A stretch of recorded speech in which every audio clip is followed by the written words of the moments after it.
तो अगला जो टॉपिक है वो है अर्थ मैग्नेटिक फील्ड। क्या पढ़ेंगे? Earth magnetic field. अर्थ के मैग्नेटिक फील्ड के बारे में बात करनी है। अर्थ के मैग्नेटिक फील्ड के बारे में हम दो चीजें स्टडी करेंगे कि एक तो अर्थ का मैग्नेटिक फील्ड कौन सी डायरेक्शन में होता है, कहाँ पे ज्यादा होता है, कहाँ पे कम होता है ना। और दूसरी चीज कि जो अर्थ का मैग्नेटिक फील्ड है उसके प्रोड्यूस होने का रीजन क्या होता है, किस वजह से अर्थ का मैग्नेटिक फील्ड प्रोड्यूस होता है। तो दो टाइप की चीजें हम इसमें स्टडी करेंगे। पहली चीज क्या होगी कि अर्थ का जो मैग्नेटिक फील्ड है वो कौन सी डायरेक्शन में होगा, है ना, और कहाँ पे ज़्यादा होगा, कहाँ पे कम होगा, इस टाइप की अपन बात करेंगे। और दूसरी चीज़ हम क्या बात करेंगे कि अर्थ का मैग्नेटिक फील्ड प्रोड्यूस होने का रीज़न क्या है। चलो, तो सबसे पहले हम अर्थ के मैग्नेटिक फील्ड की डायरेक्शन के बारे में बात करते हैं कि डायरेक्शन किधर होगी। आप देखो, मान लो कि ये अर्थ है, ये अपनी अर्थ है, और अर्थ जिस एक्सिस के अराउंड रोटेट होती है उसको हम क्या बोलते हैं? Geographic axis.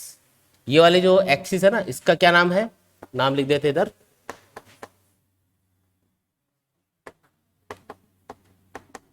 क्या नाम है? Geographic axis. जिस एक्सिस के अराउंड अर्थ रोटेट होती है उसका क्या नाम रखा गया? Geographic axis. ठीक है। अगर मैं इस एक्सिस के परपेंडिकुलर एक लाइन कंसिडर करूं जो अर्थ को टू पार्ट्स में डिवाइड करती है तो उसको हम क्या बोलते हैं? इक्वेटर। ठीक है, उसको इक्वेटर बोलते हैं। इतनी बातें तो हमको पहले ही पता है। चलो ठीक है।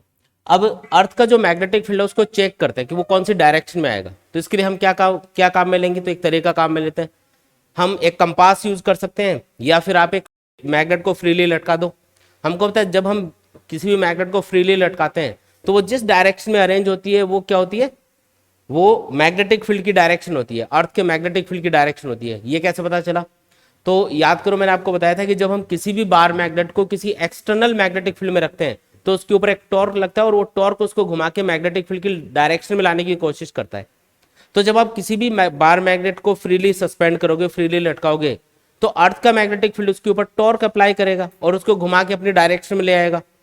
तो कंपास या फ्रीली सस्पेंडेड मैग्नेट जिस भी डायरेक्शन में अरेंज होता है, मतलब कंपास की जो निडल होगी या फ्रीली सस्पेंडेड मैग्नेट जिस डायरेक्शन में अरेंज होती है उस लाइन के अलोंग अर्थ का मैग्नेटिक फील्ड कंसिडर करना है हमको। ठीक है। तो अर्थ का मैग्नेटिक फील्ड, जैसे मैं अर्थ के ऊपर कहीं पे हूं और मैंने एक मैग्नेट को फ्रीली लटका के देखा तो मैंने देखा कि जो बार मैग्नेट है पहले ऐसे लटकी हुई थी, फिर ऐसे घूम घूम के ये धीरे धीरे मान लो इस डायरेक्शन में अरेंज होगी। एग्जैक्टली नॉर्थ साउथ डायरेक्शन में अरेंज नहीं होती है। नॉर्थ साउथ डायरेक्शन कहाँ पे होती है? तो ये जो पोल्स होते हैं, अच्छा पोल्स किसको बोला जाता है? तो ये जो ज्योग्राफिक एक्सिस है इसके ऊपर अर्थ सरफेस पे ये जो दोनों पॉइंट्स हैं इनको हम बोलते हैं ज्योग्राफिक पोल्स। पहले लिख देते हैं, देखो ये है ज्योग्राफिक नॉर्थ पोल और ये नीचे की तरफ क्या होगा? Geographic south pole. ठीक है। तो मैंने क्या किया, फ्रीली सस्पेंडेड मैग्नेट को देखा तो वो मैग्नेट घूम के ऐसे अरेंज होगी। एग्जैक्टली नॉर्थ साउथ डायरेक्शन में अरेंज नहीं होती है। नॉर्थ पोल और साउथ पोल को मिलाने वाली ये जो लाइन है ना, इसी को नॉर्थ साउथ डायरेक्शन बोलते हैं।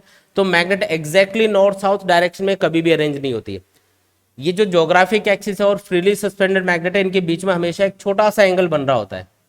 कैसा एंगल बनेगा?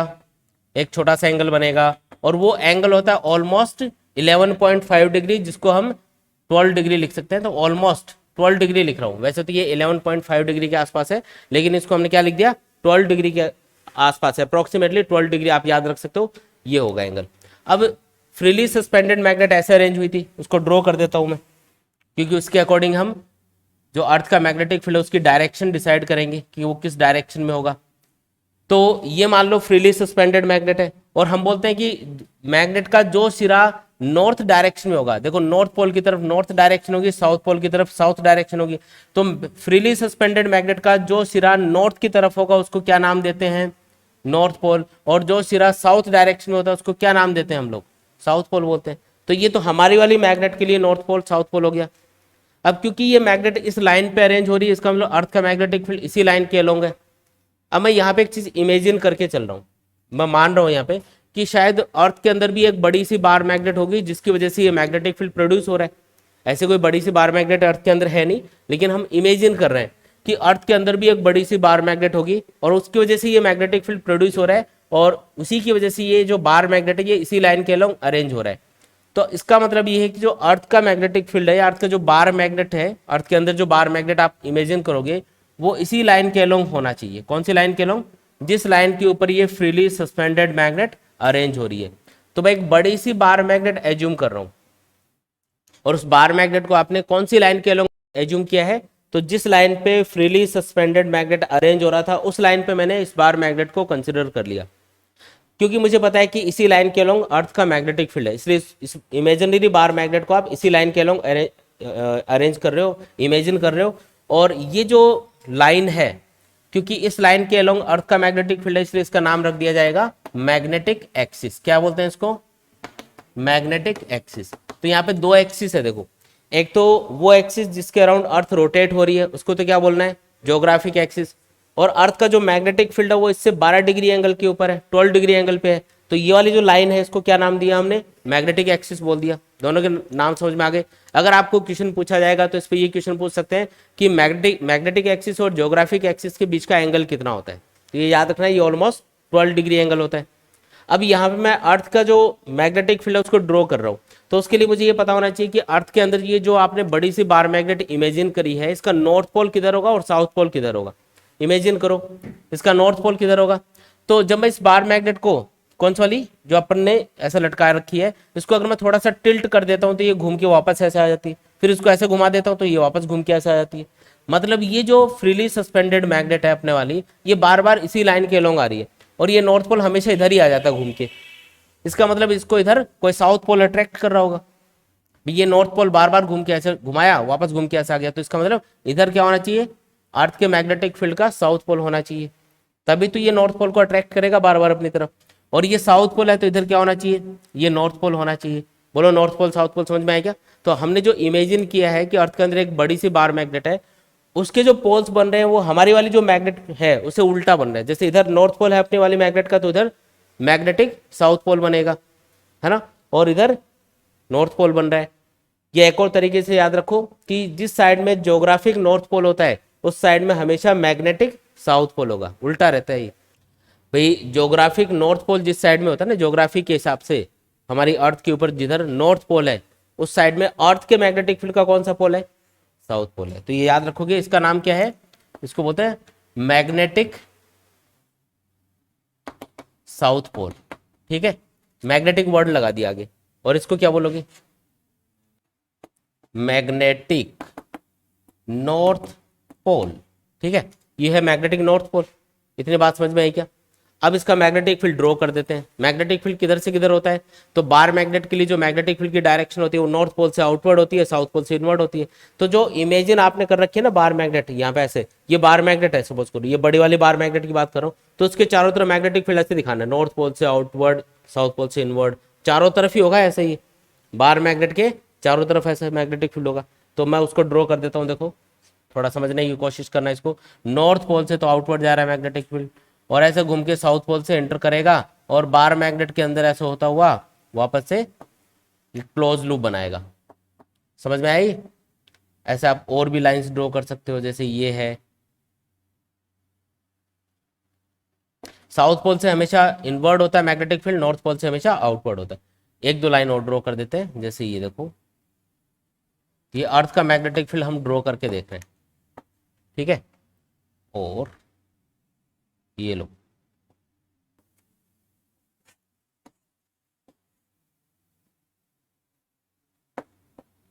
ये लो, ये अर्थ का मैग्नेटिक फील्ड। तो ये जो कलाकारी करने का मेरा रीजन है वो ये बताना है कि अर्थ का मैग्नेटिक फील्ड कौन सी डायरेक्शन में है। अब याद करो कि अगर मैं, अब समझो इसको कि इससे डायरेक्शन कैसे पता करते हैं। मान लो मैं पोल पे खड़ा हूँ, ज्योग्राफी के हिसाब से मैं पोल पे खड़ा हूँ, तो वहां पे मुझे अर्थ का मैग्नेटिक फील्ड किधर दिख रहा होगा? तो पोल्स के आसपास जो मैग्नेटिक फील्ड है वो अर्थ के परपेंडिकुलर ऐसे एंटर कर रहा है। या साउथ पोल के लिए देख लो, ज्योग्राफिक साउथ पोल पे अगर आप खड़े हो तो इसके आसपास जो मैग्नेटिक फील्ड है वो अर्थ के परपेंडिकुलर इससे बाहर निकल रहा है। तो अगर मैं पूछूं कि बताओ कि ज्योग्राफिक पोल्स के ऊपर अर्थ का मैग्नेटिक फील्ड कौन सी डायरेक्शन में होता है, तो बताओ किधर बताना है? अर्थ सरफेस के परपेंडिकुलर, ऑलमोस्ट परपेंडिकुलर है ये। भाई अगर मैं यहाँ पे खड़ा हूँ पोल पे या यहाँ पे खड़ा हूँ, तो यहाँ पे ये अर्थ का मैग्नेटिक फील्ड घूम के एंटर करेगा और यहाँ से परपेंडिकुलर बाहर निकल के जा रहा होगा। तो बताओ कि पोल्स के ऊपर अर्थ का मैग्नेटिक फील्ड अर्थ सरफेस से कितना एंगल बनाएगा? Almost 90 degree. तो ये याद रखना है, पोल्स के ऊपर जो मैग्नेटिक फील्ड है वो अर्थ सरफेस के परपेंडिकुलर होगा। तो अगर आपने एक कंपास को हॉरिजॉन्टल प्लेन में रखा हुआ और आप पोल पे खड़े हो, तो पोल पे तो मैग्नेटिक फील्ड परपेंडिकुलर होता है, तो हॉरिजॉन्टल डायरेक्शन में उसका कोई कंपोनेंट नहीं आएगा। अर्थ का मैग्नेटिक फील्ड पोल्स के ऊपर किधर है, अर्थ सरफेस के परपेंडिकुलर। आप एक कंपास लेके जिसको आपने हॉरिजॉन्टल प्लेन में ऐसे रखा हुआ है और आप डायरेक्शन चेक कर रहे हो, तो वो जो निडल है वो नॉर्थ साउथ डायरेक्शन में थोड़ी अरेंज हो सकती है, क्योंकि आप एक पोल पे खड़े हो, नॉर्थ पोल पे या साउथ पोल पे, तो वो रैंडमली ऐसे ऐसे कहीं भी अरेंज हो जाती है। ये जो नॉर्थ साउथ में अरेंज होने वाली जो फिनोमेना है ना कंपास की या फ्रीली सस्पेंडेड मैग्नेट की, ये पोल्स के अलावा अलग जगह पे होती है, पोल्स के ऊपर नहीं होगा। पोल्स के ऊपर अगर आपको पूछे कि एक पोल पे आप खड़े हो तो कंपास किस डायरेक्शन में अरेंज होगा, तो रैंडमली कोई भी डायरेक्शन में अरेंज हो सकता है, क्योंकि वहां पे अर्थ का मैग्नेटिक फील्ड परपेंडिकुलर है। हाँ, अगर आपने कंपास को परपेंडिकुलर रखा, वर्टिकल प्लेन में रखा, तो आप देखोगे उसकी निडल ऐसे वर्टिकल अरेंज हो गई है। क्यों? क्योंकि अर्थ का मैग्नेटिक फील्ड जिस डायरेक्शन में होता है, मैग्नेटिक निडल हमेशा उसी डायरेक्शन में जाती है। तो अगर मैं हॉरिजॉन्टल प्लेन में रखूंगा कंपास को, तब तो वो रैंडमली कैसे भी अरेंज हो जाएगी, है ना, कैसे भी अरेंज होकर कहीं भी रुक जाएगी। लेकिन जब उसको वर्टिकल प्लेन में रखोगे तो क्योंकि वहां पे अर्थ का मैग्नेटिक फील्ड ऐसे ऊपर की तरफ है या इनवर्ड होगा, है ना, डायरेक्शन की कौन से पोल पे उसके अकॉर्डिंग, तो जो मैग्नेटिक निडल है वो वर्टिकली अरेंज हो जाती है वहां पे। समझ में आया ना?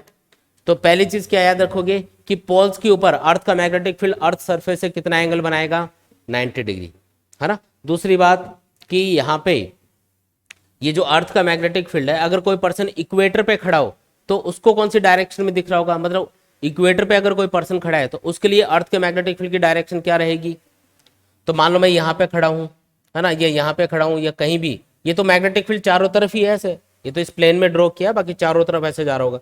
तो अगर मैं किसी भी मतलब इक्वेटर पे किसी भी पॉइंट पे खड़ा हूँ, मान लो यहाँ पे खड़ा हूँ, तो यहाँ पे मुझे क्या नजर आएगा कि अर्थ का मैग्नेटिक फील्ड अर्थ सरफेस के पैरेलल जा रहा है ऐसे।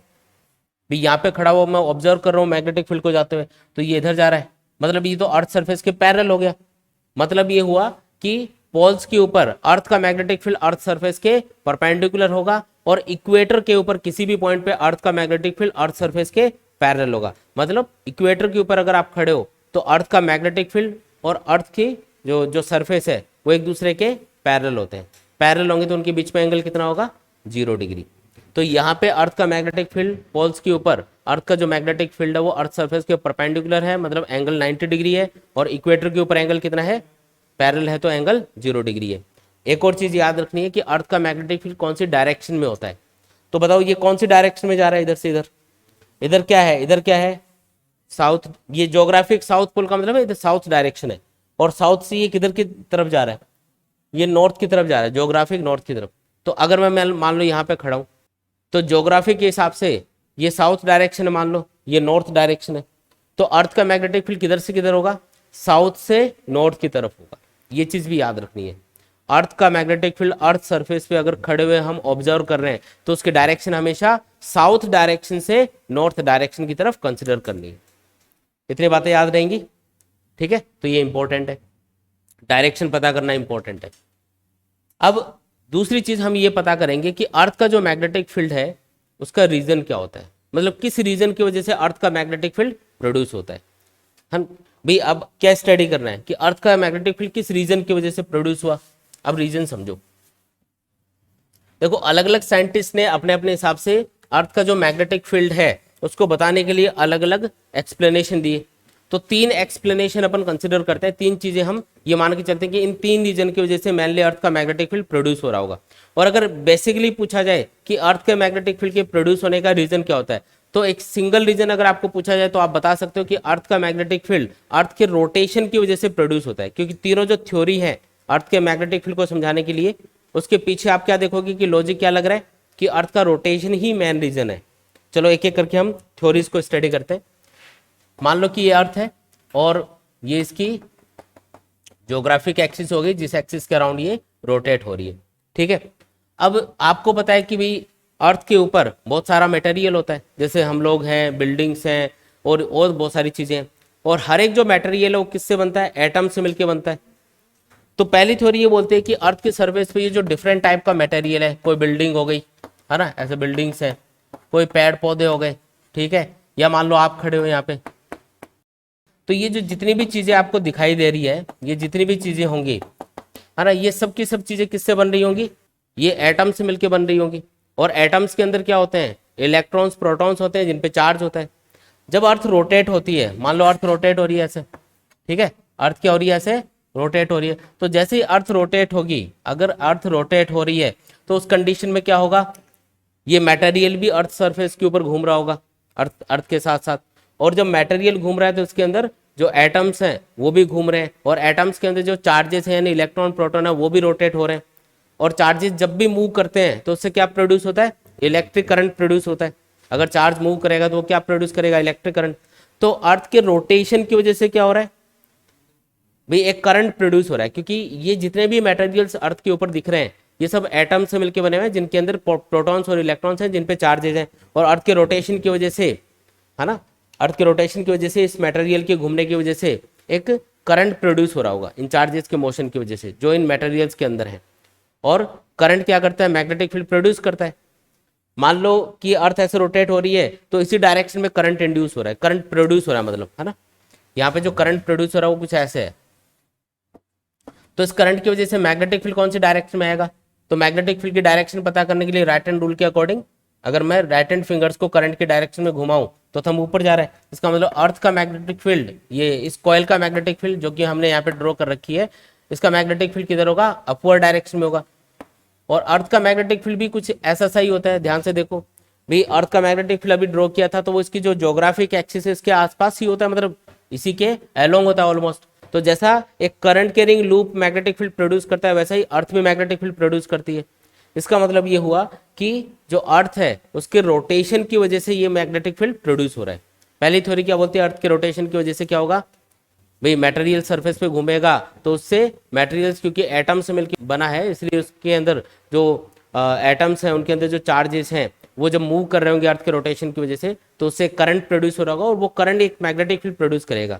तो यहाँ पे अर्थ के मैग्नेटिक फील्ड का पहला रीजन क्या है, अर्थ का रोटेशन, जिसकी वजह से अर्थ के सरफेस पे जो मटेरियल है वो घूम रहा है और करंट प्रोड्यूस हो रहा है, और करंट से मैग्नेटिक फील्ड प्रोड्यूस हो रहा है। फिर पहला रीजन समझ में आया क्या।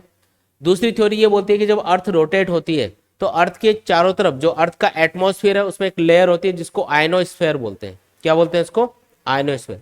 आयनोस्फेयर वो लेयर होती है जिसमें आयंस प्रेजेंट होते हैं, पॉजिटिव आयंस होते हैं और फ्री इलेक्ट्रॉन्स भी होते हैं उसमें।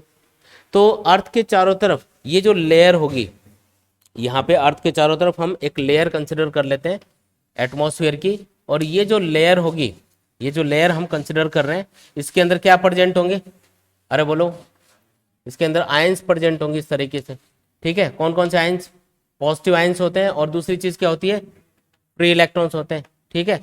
तो ये जो पॉजिटिव आयंस और फ्री इलेक्ट्रॉन्स हैं ये अर्थ के रोटेशन के साथ साथ क्या होते हैं, घूमते रहते हैं। अर्थ के रोटेशन की वजह से क्या होते रहेंगे, अर्थ के साथ साथ घूमते रहेंगे। अर्थ का जो एटमॉस्फेयर है वो अर्थ के साथ साथ ही रोटेट होता है ना।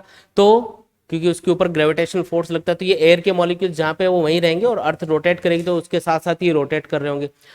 जब ये आयनोस्फेयर लेयर रोटेट होती है तो क्योंकि इसके अंदर आयंस है, मतलब चार्जेस है, और चार्जेस जब रोटेट होंगे इस तरीके से अर्थ के साथ साथ तो इससे करंट प्रोड्यूस होगा, और करंट से क्या प्रोड्यूस होने लग जाएगा, मैग्नेटिक फील्ड। तो अर्थ के मैग्नेटिक फील्ड का दूसरा रीजन ये बताया गया है कि अर्थ के रोटेशन की वजह से ये जो आयनोस्फेयर लेयर रोटेट हो रही है इसकी वजह से ये करंट और मैग्नेटिक फील्ड प्रोड्यूस हो रहा है। तो इसके पीछे भी अगर बेसिक्स में जाओगे तो अर्थ का रोटेशन ही है मेन रीजन। ये अर्थ रोटेट नहीं होती तो आयनोस्फेयर भी रोटेट नहीं होती, और आयनोस्फेयर अगर रोटेट नहीं होता, अगर ये लेयर रोटेट नहीं होती तो करंट प्रोड्यूस नहीं होता, मैग्नेटिक फील्ड प्रोड्यूस नहीं होता। तो मेनली रीजन क्या है अर्थ के मैग्नेटिक फील्ड का, अर्थ का रोटेशन। यहाँ पे भी वही चीज निकल के आ रही है। अच्छा, तीसरा रीजन समझो। अब तीसरा रीजन ये बताया गया कि अर्थ का जो सेंटर है, ये जो सेंट्रल पार्ट है ये अभी भी गर्म है, और यहाँ पे लावा है। लावा किसको बोलते हैं, जो पिघली हुई मेटल्स होती है, पत्थर वगैरह, ये सारी चीजें होती हैं अर्थ के सेंटर पे, उसको लावा बोलते हैं। बहुत गर्म होता है ये, मतलब बहुत ज्यादा टेम्परेचर वाला ये मटेरियल है, और ये लिक्विड फॉर्म में है। मतलब अर्थ का जो सेंटर वो इतना गर्म है कि वहां पे ये जो लावा है ये क्या है, एकदम लिक्विड फॉर्म में है। ये मेटल्स और ये पत्थर वगैरह जितनी भी चीजें वो पिघली हुई कंडीशन में है। इतना हाई टेम्परेचर होने की वजह से क्या होगा कि जो एटम्स होते हैं भाई, अर्थ के सेंटर में कुछ मेटल्स भी हैं और दूसरे मटेरियल्स भी हैं, और हमको पता है जब किसी भी एटम के आउटर मोस्ट ऑर्बिट को एनर्जी मिलती है तो वो इलेक्ट्रॉन बाहर निकल जाता है। तो अर्थ के सेंटर पे इस हाई टेम्परेचर की वजह से यहाँ पे जो मटेरियल्स है उनके आउटर मोस्ट ऑर्बिट के इलेक्ट्रॉन इनसे बाहर निकल जाते हैं, और अगर एटम से इलेक्ट्रॉन बाहर निकल जाता है तो वो किस में कन्वर्ट हो जाता है, पॉजिटिव आयन में कन्वर्ट हो जाता है। तो यहाँ पे पॉजिटिव आयन्स है और दूसरी चीज क्या घूम रही है, यहाँ पे फ्री इलेक्ट्रॉन्स घूम रहे होंगे। भाई जो इलेक्ट्रॉन फ्री हो गया वो लिक्विड के अंदर इधर उधर घूम रहा होगा। साथ में दूसरी चीज क्या है यहाँ पे, पॉजिटिव आयंस है। अब जब अर्थ रोटेट हो रही है तो ये सेंटर भी घूम रहा होगा ऐसे, और सेंटर अगर घूम रहा होगा, अगर इस सेंटर रोटेट हो रहा है तो ये आयंस जो कि इस लिक्विड के अंदर है, जो लावा है उसके अंदर है, और ये जो इलेक्ट्रॉन्स है ये भी साथ साथ रोटेट हो रहे हैं, और इसकी वजह से क्या होगा, एक करंट प्रोड्यूस होगा। चार्जेस के मोशन की वजह से क्या होता है, एक करंट प्रोड्यूस होता है। तो करंट की वजह से वापस क्या प्रोड्यूस हो रहा होगा, यहाँ पे मैग्नेटिक फील्ड प्रोड्यूस हो रहा होगा। तो हर जो थ्योरी है वो किससे रिलेटेड है, अर्थ के रोटेशन से रिलेटेड है। हर थ्योरी में हमने घूम फिर के वही बात कही है कि अर्थ जब रोटेट होती है तो इसकी सरफेस पे जो मटेरियल है वो घूम जाता है, और इससे क्या होता है, उसके अंदर मटेरियल के अंदर जो एटम्स हैं, और एटम जो कि प्रोटॉन और इलेक्ट्रॉन से मिलकर बने हैं, वो चार्जेस हैं, और उन चार्जेस के मोशन की वजह से करंट प्रोड्यूस होता है, और उससे वो मैग्नेटिक फील्ड प्रोड्यूस हो जाता है जो हम देखते हैं अर्थ का मैग्नेटिक फील्ड। दूसरा रीजन ये कि आयनोस्फीयर रोटेट होती है अर्थ के चारों तरफ, अर्थ के रोटेशन की वजह से, जिससे चार्जेस के मोशन की वजह से करंट प्रोड्यूस हो जाता है, और करंट की वजह से मैग्नेटिक फील्ड बन जाता है। और तीसरी थ्योरी क्या है कि अर्थ का जो सेंटर वो अभी भी गर्म है, जिसके इस हाई टेम्परेचर की वजह से अर्थ के सेंटर के अंदर पॉजिटिव आयंस और फ्री इलेक्ट्रॉन्स हैं, और जब अर्थ रोटेट होती है तो सेंटर रोटेट होता है, जिससे ये पॉजिटिव आयंस और फ्री इलेक्ट्रॉन्स मूव करते हैं, जिससे करंट प्रोड्यूस होता है, और उस करंट से मैग्नेटिक फील्ड प्रोड्यूस हो जाता है। तो हर एक जो थ्योरी है उसके पीछे मेन रीजन क्या है, रोटेशन ऑफ द अर्थ। तो अगर सिंगल लाइन में आपको पूछा जाए कि अर्थ का मैग्नेटिक फील्ड किस वजह से प्रोड्यूस होता है, तो क्या बताओगे, अर्थ का रोटेशन। और अगर डिटेल में पूछे तो तीनों थ्योरी हम बता सकते हैं। तो इस तरीके से हम इसको एक्सप्लेन करते हैं। आया क्या समझ में?